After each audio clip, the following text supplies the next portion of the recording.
everyone, it's Carolyn here to share another message.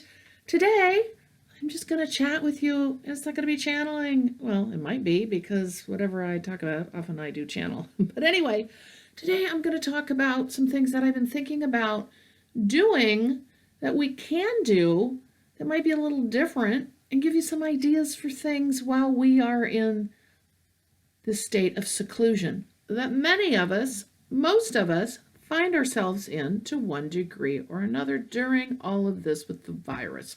So today, this is just going to be a little more, I don't know if it's lighthearted, but it's just some kind of things to consider to use on your journey forward, since we really don't know how long we're going to be secluded from each other in one way or another.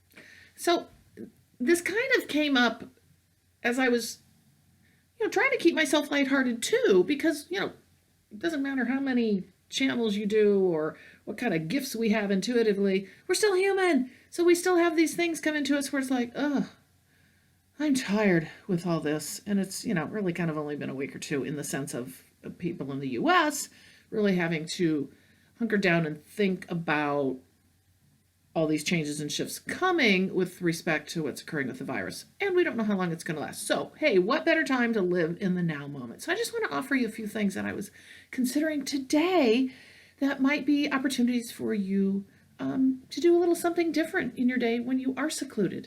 So with that today, thank you so much. I'm Carolyn Zaiser. I'm a channel, I'm a distance energy healer, and I'm a spiritual awakening mentor. And I offer these videos for your support during your ascension and your awakening journey. And you know what?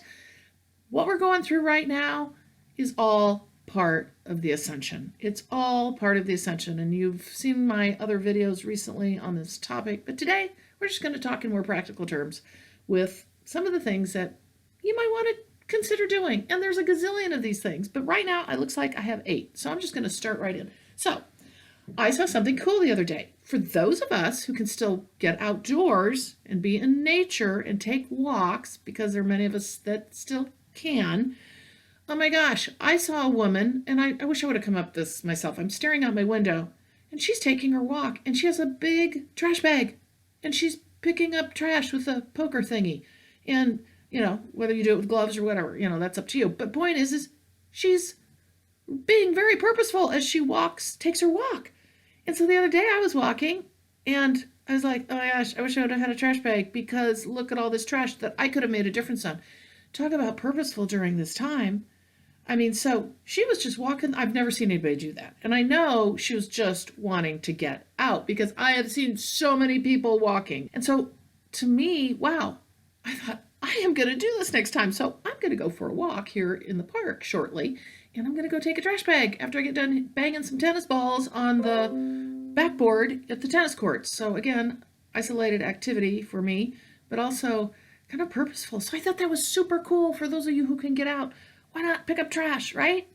Okay, so the second one that popped into my head is, so often nowadays in our world, we've really lost sight of what it's like to use imagination, okay, in our day-to-day. And I got thinking about when I was a young child, how I would go stay at my grandmother and grandfather's house. And my grandfather would always tell us Grandpa Rabbit stories. He would make up these rabbit stories of this family of rabbits. And oh my gosh, I still can visualize the whole family and the rabbits to this day. And it was so magical because he would make them up on the fly. So I just want to offer this to you because stories are so powerful. And I would challenge each of you to think about, particularly if you have a family that you're living with and with kids, and even if it's adults, but with kids, is to be able to have story time. How cool would that be, where you don't read a book, you make up a story, you use your imagination.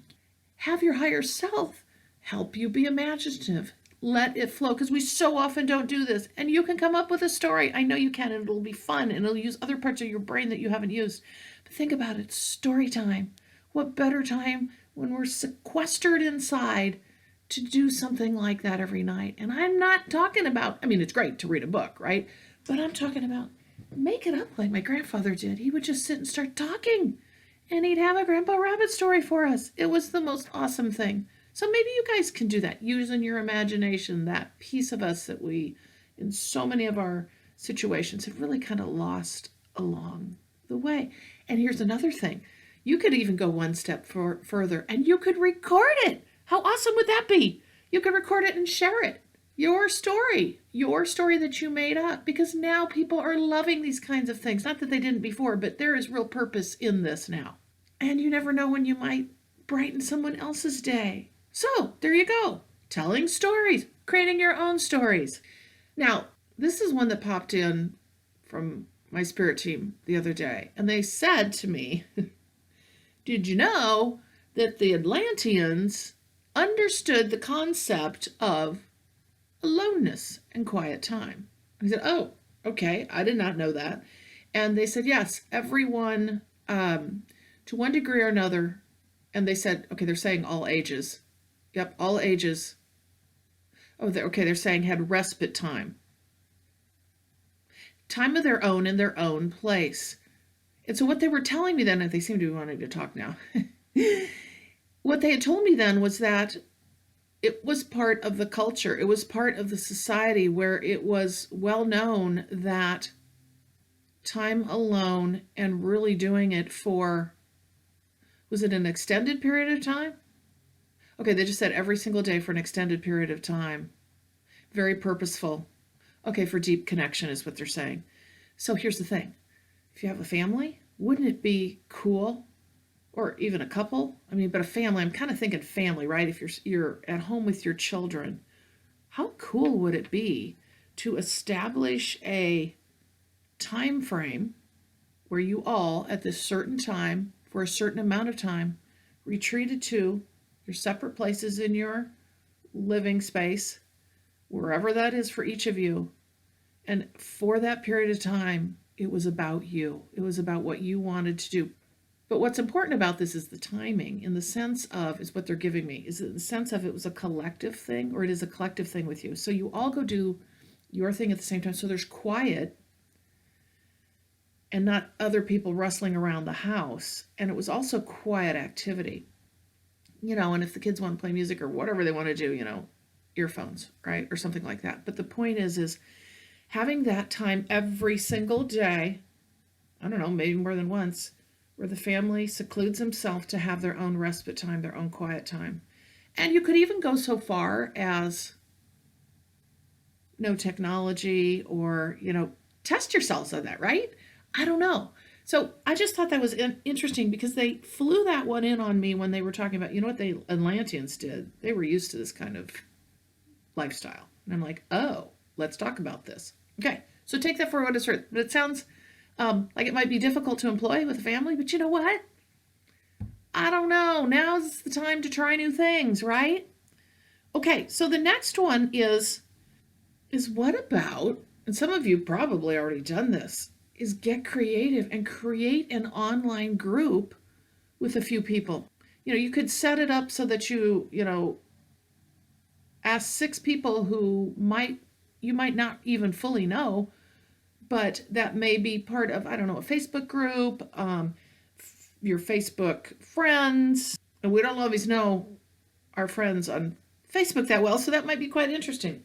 6 people who want to share and talk and uplift each other. And you could put some boundaries and constraints around that, and just kind of what the group's about. Maybe meet once a week, maybe meet more than once a week, maybe meet once a day. Who knows? Wouldn't it be cool to facilitate a support group, to create something like that during these times? Like maybe you have a different topic. Like today we're going to share, I don't know, this is fun at home activities, or what's your most creative thing you've done while you are at home, or how to uplift somebody in their day from being at home, or how are you keeping your sanity? Those kinds of things. So I think that would be so powerful, that you create your own support group and just see what happens. I mean, what a better way to participate during this time and stay connected, even when we can't stay physically connected. Now, the next one, there are a lot of things that fall into this category, but something repetitious. Now, there is purpose in this, because it turns into a meditative practice. For those of us who meditate regularly, I'm just going to tell you right now, it has been super hard to get into my zone over these, like literally just the last week. But what we can do, and I'm going to start doing some of this, is repetitious activities, because that is a meditative kind of thing. Now, I still go back to, in the perfect world, when we're not having to think about this stuff around us, right? And feeling the collective energies, yeah, our silent meditations may be fantastic, right?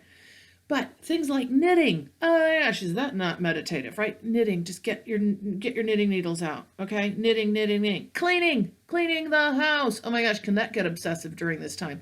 I am totally cleaning the crevices of things, but the thing is, you're focused on that, and you're doing it over and over again. Cleaning, and I realize to a point you can only do so much of that, right? But it is a wonderful meditative activity. Puzzles. Oh my gosh, puzzles are fantastic. You can even get them online, or like my mom. Oh my God, that woman has a ton of puzzles. She's got 1,000-piece puzzles. She's like, I'm starting a new puzzle. I'm like, oh, I wish I had a puzzle right now, because I always said, I don't have time for a puzzle. I don't have time for a puzzle. You know what? Maybe I do. Or I don't have one right now, right? So a puzzle, if you have one, you can find those online too.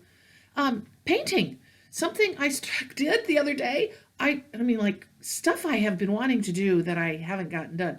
So I pulled out some paint that I need to paint a door, and I've been avoiding doing for ages.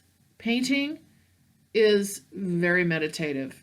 Now, it can also get in a headspace of thinking a lot too, but not if you go into it with the right mindset. So again, repetition. Things that are repetitive are going to ease you into a calming state.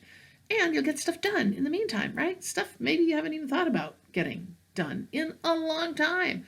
So meditative kinds of things. Art, creating art of some kind, okay? Again, I'm thinking of things that you already have in your house, because many of us can't get out, right?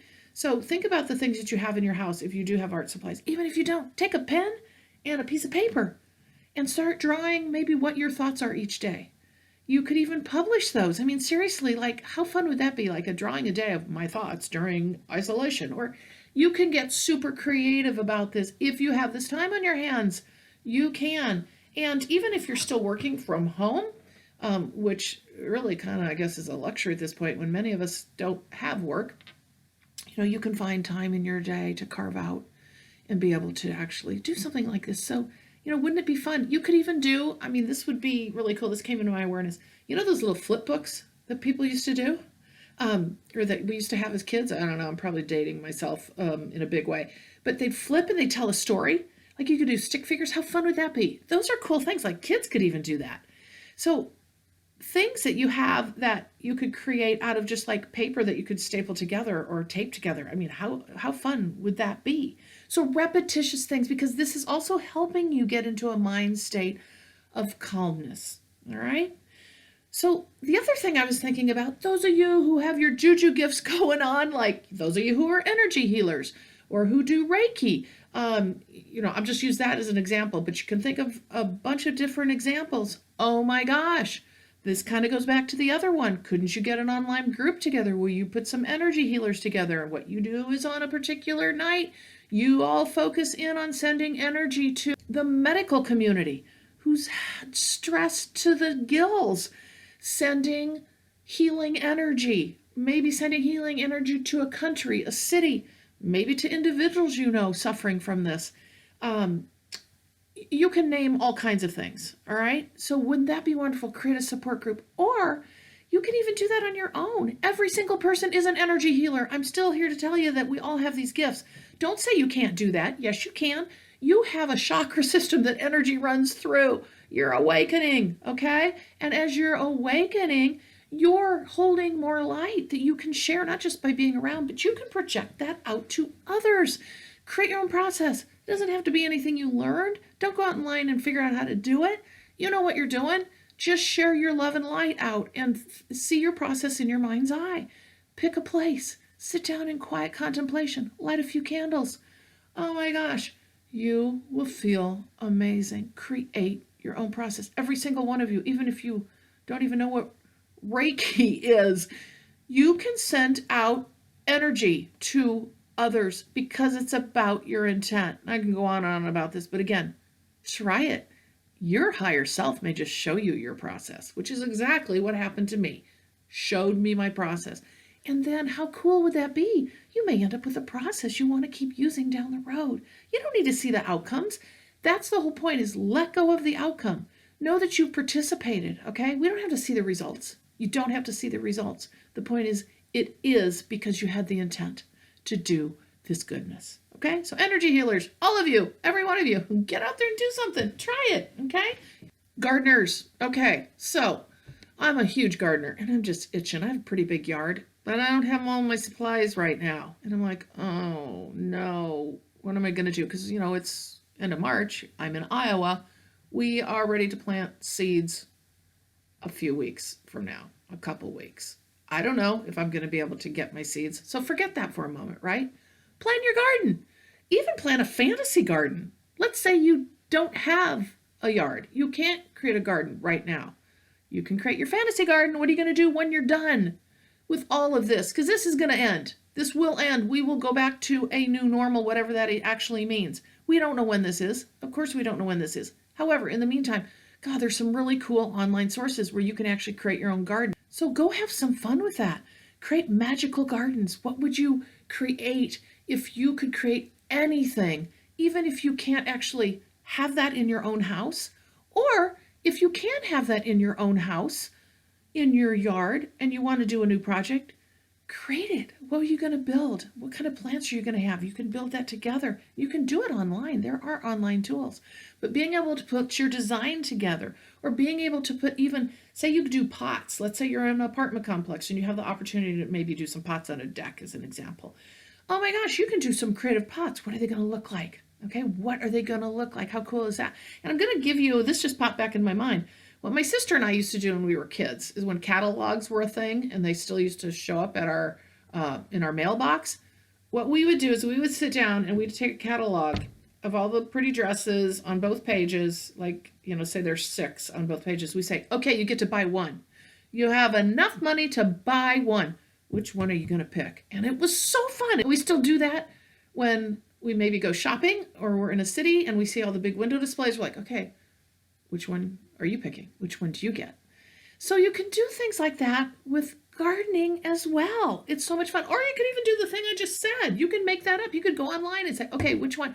There are so many things we can do that take our mind off of the news and all of this, because we don't want to be in that space all the time at all. And if we can get our imaginations going, we can come up with some really fun, interesting things to do.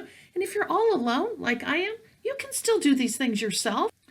So another thing is, and this may sound a little bit impossible when you're indoors, but if you can still get outdoors, this makes it easier, obviously. Observe nature. But I'm not just saying, oh, look at nature and, oh, there's a bird, a bluebird, cardinal, whatever. Really look specifically whatever shows up at your house or on your walk. Look at the texture of the feathers. Look at the colors. Look at how it flies. Really embody that bird. I've talked about this before, where you can actually embody other things and feel it and be it. Or what do the feathers feel like? If you're at all clairsentient, you're going to really maybe be able to do that. And it's such a cool thing to be able to, like, something you've never touched before, be able to know what it feels like. Like the squirrels on my deck, I know this is going to sound funny, but like lots of times I'll sit there and I'll watch them on my deck and I'm like, what their little fur feels like, or their tail feels like. I've never touched a squirrel before, but you can imagine what it is. And you might find you're super clairsentient because you may be like, wow, I feel like I'm actually really touching that squirrel.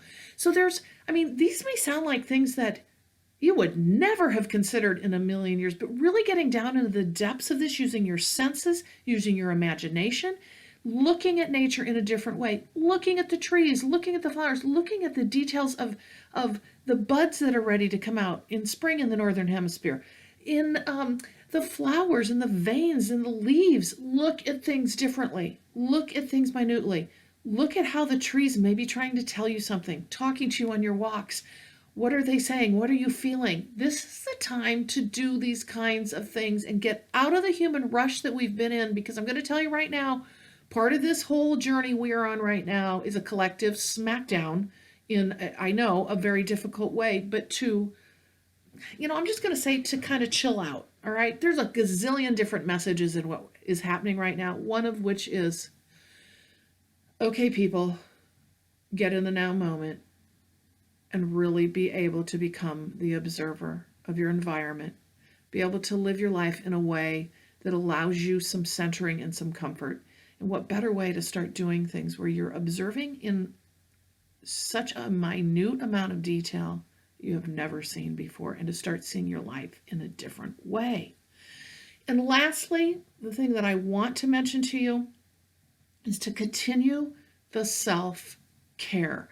This is critical. I found myself literally the first, I'm going to say it was last weekend, where I started falling back into some bad habits. Okay. And suddenly I realized this is stress. Because I'm still human me. I don't care how much I channel. I don't care what kind of healing I do. I don't care how ascended I think I am and how big a light worker I think I am. We're all human and we're all sharing in this, and we're going to feel some of these things. And don't deny it, because I'm going to bet you dimes to donuts, one way or another, you have felt this collective stress. And being able to recognize this in yourself makes you part of the global community. You're not immune from this. And if you think you are, then I think you're missing something. And I'm not here to tell you what you're feeling, but I will say, yes, we understand that this is a time of ultimately, well, what they're saying is great beauty in humankind. But we are here to experience this as a human as well, and not just put out in words that everything is love and light, even though we know this is for the greater good. We are here to understand what is going on in the human collective, from the pain and the suffering that is happening right now, to be able to embody that, to be able to take that into ourselves in a way and be able to help transmute that, and to be the light, to be able to ground and anchor in so that we can help transmute a lot of that energy. It's not for us to be able to say, this is a wonderful thing and I'm happy it's here and let us all go in our ways. That is my profound belief and feeling in all of this, because we are here to participate in this in the way that we came to do, which is being part of this human family. And hopefully today, these things have offered you some different ways of looking at what you can do while you're in really kind of confinement in many ways. And I know we're all in that to one degree or another, and for longer times than others.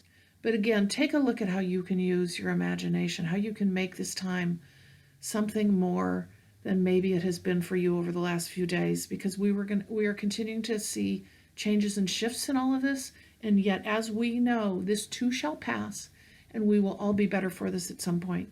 So I hope this has helped you today. It's been a little bit of a different video, but I really wanted to kind of shake things up a bit and offer some really practical things that you can do to maybe bring a little joy and comfort and calmness into your everyday as we go through this journey together as a human collective that will help us be a greater light as we move down this pathway.